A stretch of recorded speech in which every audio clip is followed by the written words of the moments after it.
Hey now, Brawlers, it's time for another Board Game Brawl review with Nick Minahan, sponsored by BoardGameBliss.com. So I'm really into animation, and I'm also into strategic card games. Both of those are pretty well-known facts here on Board Game Brawl, and so I was very excited to play Super Fantasy Rumble from the company Passion Project, which also is a very cool name for a company, actually. So this is a strategic card game. You're actually moving fighters around on a grid, sort of like mimicking a miniatures game in a way.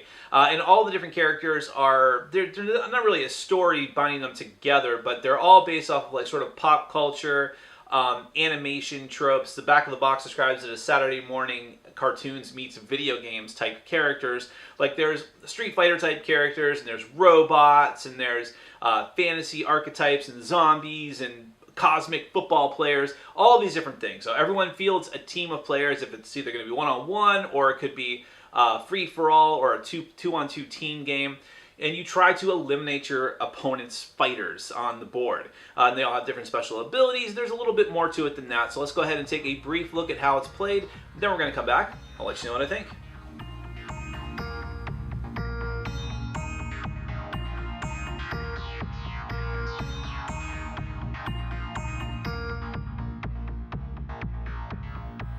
Alright, I'm just going to give you a very brief overview of Super Fantasy Rumble. This is a competitive game that can either be played as a two-player game, 1 versus 1, a 3-player game where it's every man for himself or woman, or a 4-player game where you do a 2 versus 2 match. Now, the gameplay is going to be almost exactly the same in every instance. The only difference is going to be that each player takes control of a different amount of fighters. Otherwise, the game is mostly the same. We're going to assume for this example that we have a 2-player game and that the second player stuff is all on the other side of the table out of view. Now, as you can see here, I have a roster of fighters that I start with at the beginning of the game, together with some movement cards. When you set up the game, you're also going to set up, and this changes for the second half of the game, but for the first half of the game, you and your opponent are going to take turns putting the fighter cards out onto the board. So you have a card in front of you that just sort of represents your fighter, but then your actual fighter card is out on the board with all of its stats that's actually going to be in combat. Now, the goal of the game is just to wipe out all of your opponent's fighters. That's it. That is your goal. And you'll notice that the board is broken down into 2 different colors. You have this green outer ring here and then the blue part. That's because at the beginning of the game, when you have a full roster of 12 fighters total, then you're using the entire board. But the second half, quote-unquote, of the game begins when you get down to a total of 6 fighters between all of the players in the game.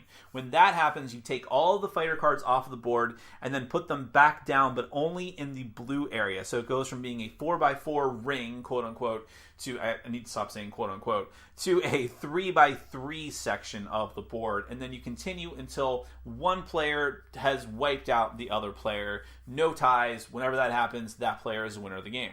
So real quick, let's just go ahead and take a look at the different types of fighters that come in the game. There's a bevy of different characters. This is just what I chose for this little example character here. So we have Ash Citrus, who's like a Street Fighter type warrior. I chose an all-lady team for this. Let's hear it for the ladies.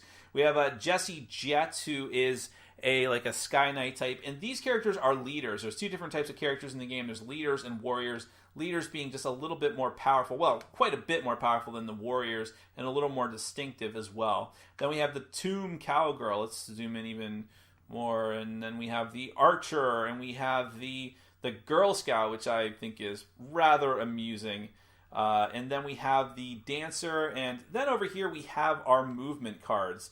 Now, movement cards are what you're going to use to move in the game. In fact, this is the only way that you can move aside from character special abilities. I'm going to get back to those in a second, and I'll show you some more of the other cards that the other potential leaders and warriors that we have. So, for instance, out here on the board now, what my fake opponent over there is actually using is Malice. That's one of his leaders, and Jules the Game Wizard. As you can see, these are all culled from a bunch of nerdy and geeky sources. And you have the Last Rumble Fighter for one of his warriors, and the Golem, and the Self-Destruct Robo, which does exactly what you would think it does, and the Evil Clone. Looks a lot like Jules over there, who can actually copy an opponent's abilities. And then here are some of the other ones that we're not using. We have General Val for the leader, Sir Wrestling.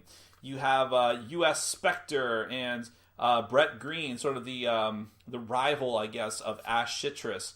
and Sergeant Armory, and Kavar the Mighty, and I can go on and on. There's a ton of different ones. Prince Vincent, that's pretty funny. And a bunch of different warriors as well. So there's a lot of different variety of stuff that you're going to run into in this game. Tons and tons of different options. Now, like I said, during setup, players are going to go back and forth, putting their fighters out onto the board. Then it goes back to whoever has the first attack for the turn, which might be the person who plays first as well, and that'll switch for the second half.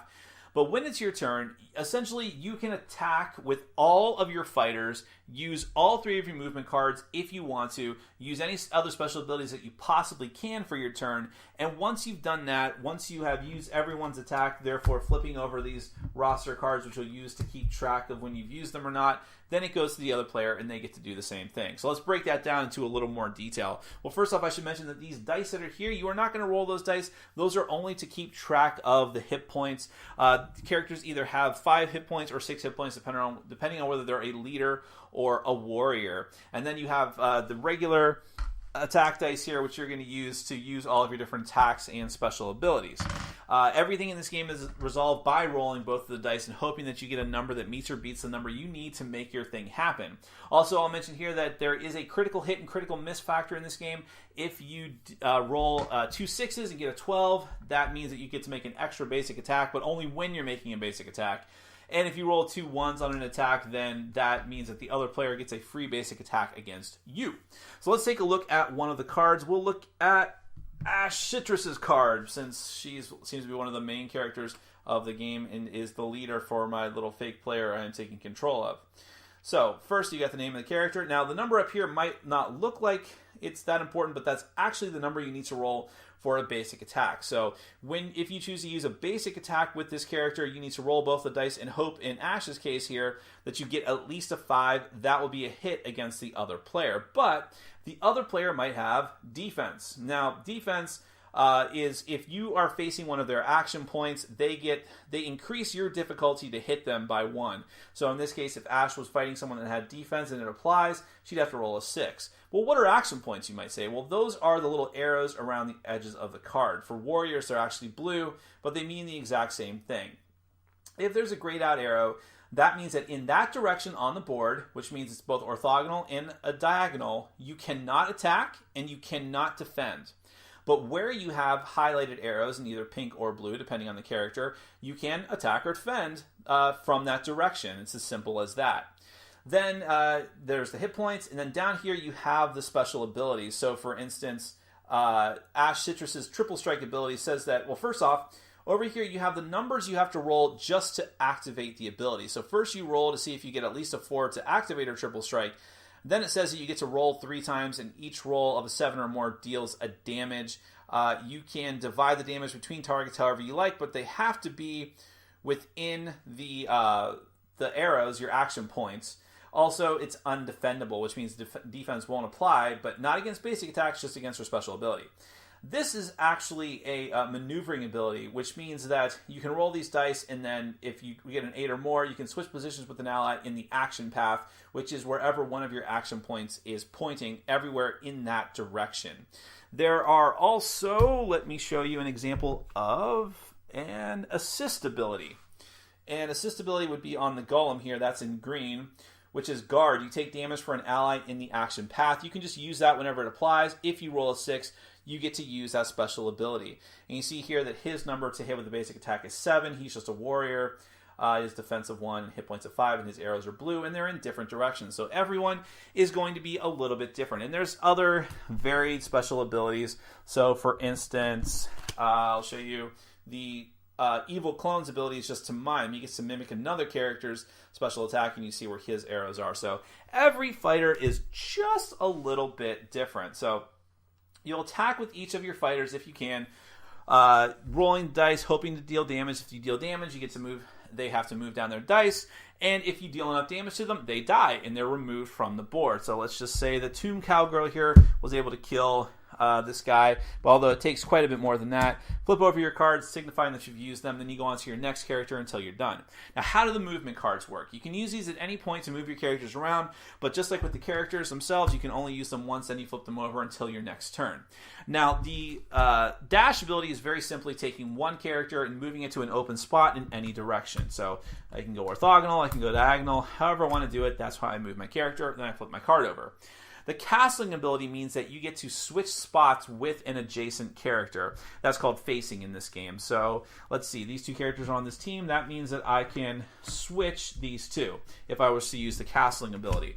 And because I can do this whatever order I want, I can, let's say I really want to attack, I don't know, let's just say that this bad guy was here, and I really want to attack the last Rumble fighter. Well, in that case, what I would do, if I want to attack with both of them, I'd have the Dancer attack, and then I'd use Castling, switch these two, and boom, attack there. That's one thing I can do.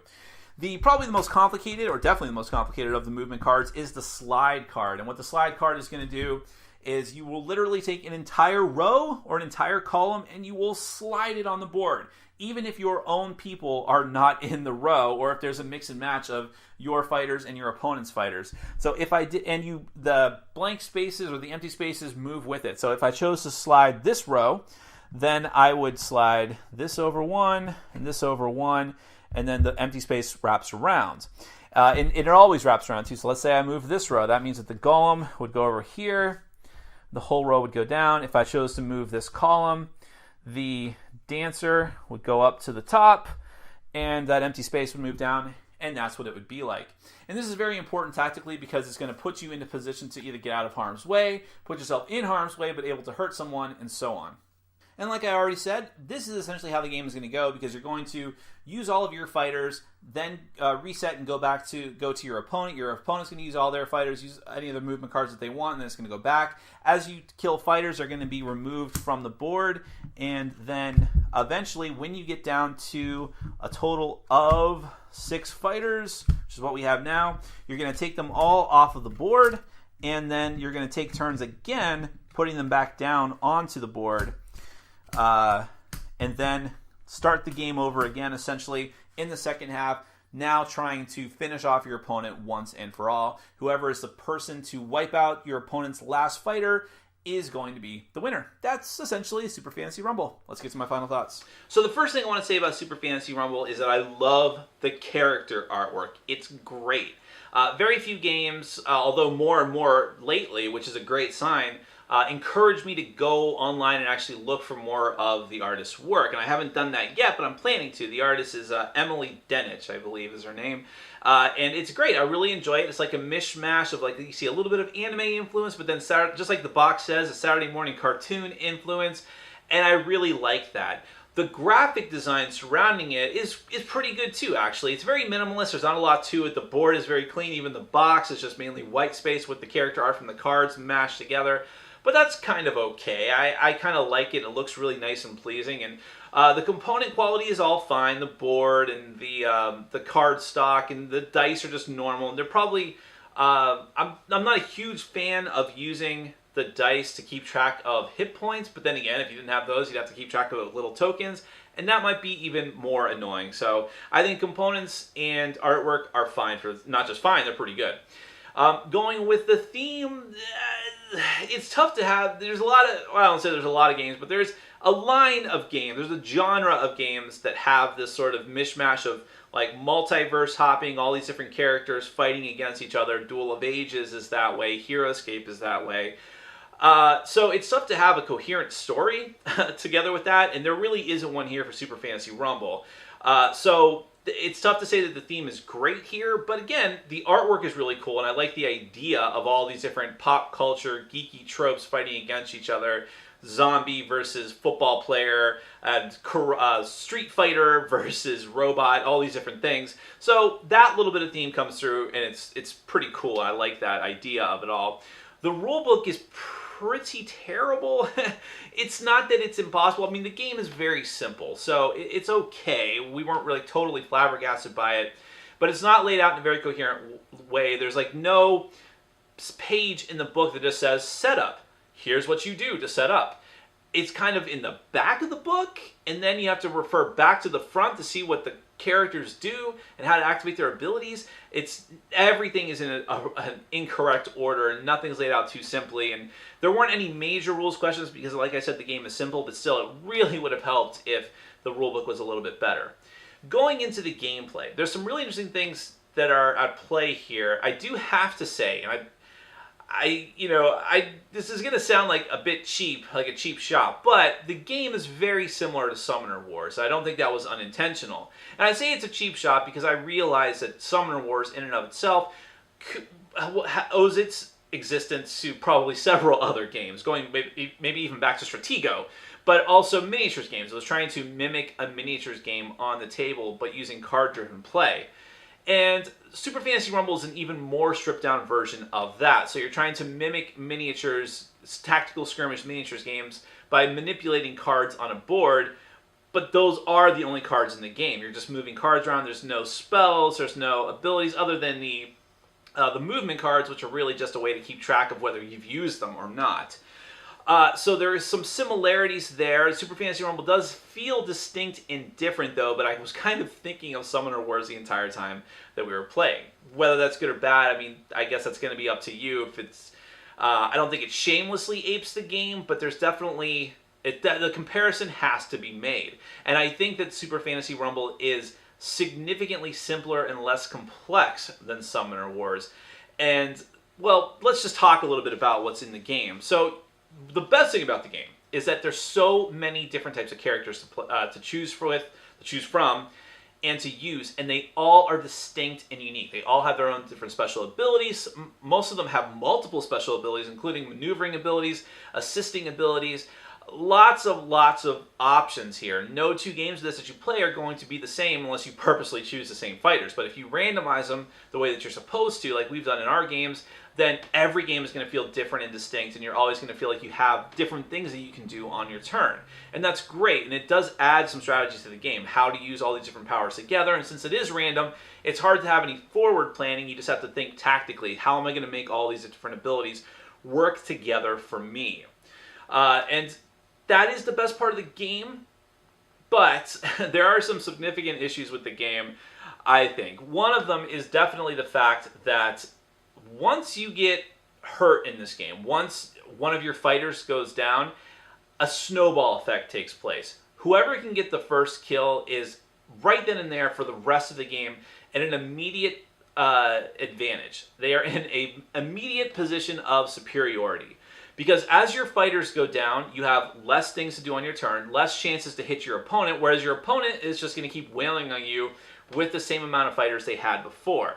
Now, eventually, it sort of starts to equal out, but then you take out one of his, then he still takes out one of yours. And this kind of happened in every one of the games that we played, where eventually, whether it was I've tried it with each of the different types of modes. So there's 1 versus 1 and free-for-all, 3 versus 3, and 2-on-2 team match. I wouldn't recommend free-for-all 3-player mode. That's just a bit too insane. 2 versus 2 just had the same feel as a 1 versus 1 game, just longer, so it's okay. But in any of those instances, once someone started getting whittled down, even in the 3-player game, people just ganged up on the player that was losing the most characters. It is very, very hard to recover from that. The only way that you can is if by random chance, and there's a lot of randomness in this game, someone just rolls really, really poorly consistently, and you start rolling really, really well. And you have to, when it comes down to the point where you have to hope and pray for that to happen, that's a bit brutal. Especially since there's a lot of characters whose special abilities, in order to make the most out of them, require multiple rolls, in which case it's requiring you to be really, really lucky consistently. So that's another major problem of the game, is that there's just tons of luck involved. There's not a lot you can do to mitigate it. Like I said, there's no spell cards in this game, there's no special ability cards. It is what it is. If you fail on a roll, that's it. You only had one chance to make an attack. Now that character is done, and if you weren't able to take out one of your opponent's creatures, or fighters, they're just going to use everything they have on you next turn. Hopefully you have more fighters than them and can take one character dying, because if you lose another character and are down at severe disadvantage, it's almost impossible to come back. you can be sitting there for 3/4 of the game knowing that you're going to lose, and you're just sort of hoping that every single one of your dice rolls works out and every one of your opponents from then on does not work out, and how often is that going to happen? So I think the game balance there is really out of whack, and hand in hand with that, it's a longish game. The box says something like, I think it's 40 minutes, something like that, which can be accurate. Yeah, 45 minutes the box says. I suppose that's accurate, but that's a problem because the game really shouldn't be that long. It feels like it should be much faster. Like I said, there's not as much depth or complexity here as in Summoner Wars, but you're here for twice as long in some instances. Some Summoner Wars matches can be really fast, so that's a bit weird and awkward. And ultimately, I do not like the movement system at all. I mean, the way that you could take care of that length problem is by actually letting people move all of their fighters however they want. Or, at least having a certain amount of move actions and having multiple different types of things you can do with those moves, and maybe letting someone attack with one fighter multiple times. I don't know, there feels like there was a lot of different instances where they could speed up the game, make it more streamlined, but they didn't. There's a really awkward couple of instances where you don't, like I said in my overview, you don't condense the board down until you get to 6 fighters. Well, if you're at 7 to 8 fighters total on the board, there can be a very awkward point where you're not able to do anything with your characters because you only have a certain amount of move cards and you're not anywhere near your opponent. That happened a couple of times in, I think, each game that we've played, and it's just really awkward, and it's just like, okay, I made one attack and I'm done. These two guys can do nothing. So I do think that there's some cool things going on in this game. I love the variety. I love the concept of it. But it is tough for me to recommend when you have other games that are a bit more strategic and have more depth to them, like Summoner Wars, and that there's just some flaws to this game that hold it back. Maybe some house ruling to make it quicker and more streamlined could make it better. But as it is now, it's just a great concept with fantastic artwork that just misses the mark.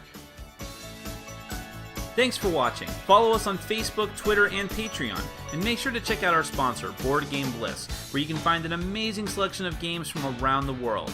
BoardGameBliss.com. Thanks for your support.